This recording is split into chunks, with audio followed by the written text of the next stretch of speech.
நான் என் பிள்ளைங்கிட்ட கேட்டுக்கிறதெல்லாம் என்னன்னா, படிப்பு வந்து ரொம்ப இன்பமாக நெருக்கமாக வச்சுக்கோங்க.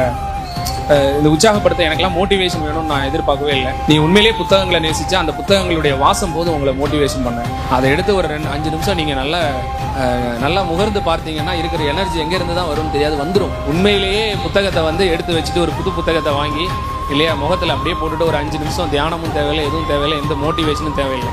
என்னைக்கு உன்னுடைய புத்தகத்தை நீ நேசிக்க ஆரம்பிக்கும் அன்றைக்கி உன்னுடைய வாழ்க்கை வந்து அந்த இடத்துலேருந்து மாற ஆரம்பிக்குது. ரெஸ்ட் எடுக்காத, ஓடு. படித்து செத்தான்னு வரலாறே கிடையாது. படித்து பைத்தியமானு வரலாறு இருக்கு. படித்து செத்தான்னு ஏதாவது வரலாறு இருக்கா? செத்தாலும் பரவாயில்ல, புத்தகம் உனக்கு என்னைக்கும் கைவிடாது.